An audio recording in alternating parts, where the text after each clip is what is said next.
देश में बाबा साहब और डॉक्टर राम मनोहर लोहिया की जो विचारधारा थी, समतामूलक समाज की स्थापना के लिए पूरी तरह प्रतिबद्ध है और निश्चित तौर पर समाजवादी पार्टी को जिस तरह से विधानसभा के चुनाव में 7,800 वोट से जिताया था, लोकसभा के चुनाव में कटेहरी की जनता ने 17,000 वोटों से जीत दर्ज कराने का काम किया।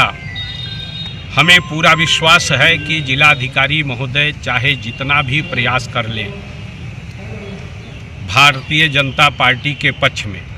हालांकि मैंने अपने पूरे राजनीतिक जीवन में लगभग 44 साल का मेरा राजनीतिक जीवन है और 1991 से मैं स्वयं चुनाव लड़ रहा हूं। कोई ऐसा चुनाव नहीं हुआ जिस चुनाव को हमने लड़ने का काम नहीं किया।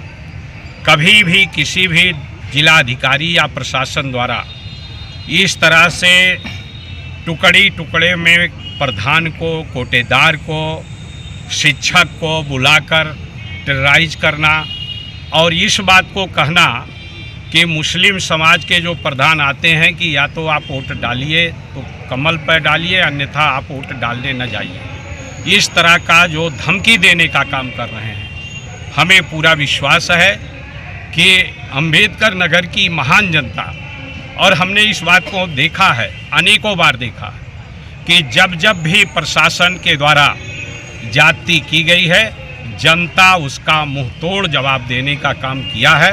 हर जात धर्म के लोग, कोई भी जाति हो, चाहे वो सवर्ण हो, पिछड़ी जात हो, अनुसूचित जात के लोग हों, सभी लोग माइनॉरिटी के लोग हैं, बड़ी तादाद में बाबा साहब के संविधान और लोकतंत्र को बचाने के लिए साइकिल की बटन दबाकर भारतीय जनता पार्टी को सबक सिखाने का काम करें। क्या आयोग निश्चित रूप से करेंगे, उसको हम बना रहे हैं। जितने भी इनके द्वारा कार्य किए जा रहे हैं, जिस तरह से सब इंस्पेक्टर को, निरीक्षक को ट्रांसफ़र किया गया, एक सेक्रेटरी को ट्रांसफ़र किया गया, लेखपाल का ट्रांसफ़र किया गया जाति देखकर, बीएलओ का ट्रांसफ़र किया गया जाति देखकर, और इसके साथ ही साथ कई बार तहसीलदार का ट्रांसफ़र जैसे रोज़ बदलते रहते।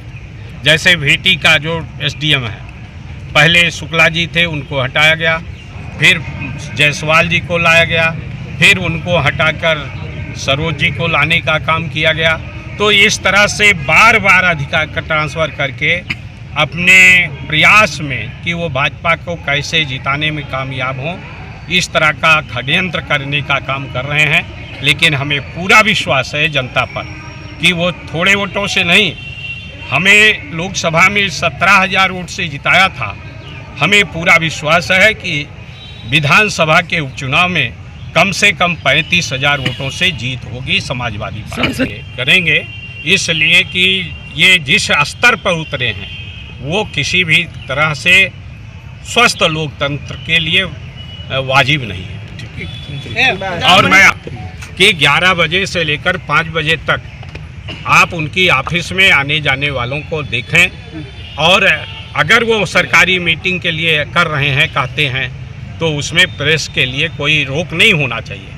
लेकिन आप लोगों को अंदर घुसने नहीं दिया जाता, और जो प्रधान बुलाए जाते हैं उनके भी मोबाइल बंद कराकर बाहर रखा दिया जाता है। तो ये इस बात का संकेत है कि वो वहाँ पर दबाव डालने का काम कर रहे हैं। यहाँ कटेहरी की जनता मुझे चाहिए, इसलिए मैं चुनाव लड़ रही हूँ। क्या है आपकी रणनीति चुनाव लड़ने की? सहयोग चाहती हूँ। लड़ाई किससे मान रहे आप लोग? लड़ाई है ही नहीं। लड़ाई है ही नहीं। अब डीएम केवल खुद चुनाव लड़ रहे हैं कटेहरी का। परिवारवाद का आरोप लग रहा है। अरे ये कैसी बात है, जिसके परिवार रहेगा वो लड़ेगा। डीएम तो नाराज है किस तरीके का? डीएम जातवाद कर रहे हैं। क्या कर रहे हैं जातवाद, कैसे पता ये चीज? अरे मुख्यमंत्री जी योगी है, क्या उनके जात का कोई यहाँ चुनाव लड़ रहा है क्या? अरे लड़ नहीं रहे हैं, लेकिन इसीलिए उन्होंने इतना मेहनत कर रहे हैं। जब कटेहरी के माने पूरे प्रधान को और कोटेदार को सबको वो हड़का रहे हैं, बुला के मीटिंग कर रहे हैं। अब इससे ज़्यादा बढ़ के और क्या? कटेहरी के विकास के लिए आप क्या करेंगी? अरे मैं पूरा अपना समर्पित करूंगी, जितना जीवन रहेगा जनता के लिए समर्पित है मेरा जीवन। नारायण बड़ी चुनौती है, कैसे आप जीतेंगे? बड़ी चुनौती है। बड़ी चुनौती क्या है? जनता हमें, आपको बार बार बता रही हूँ, जनता चाहिए तो मैं चुनाव लड़ रही हूँ। मंत्री जी आप आइए, आप अगवाइए, आप यहाँ आ जाइए यहाँ।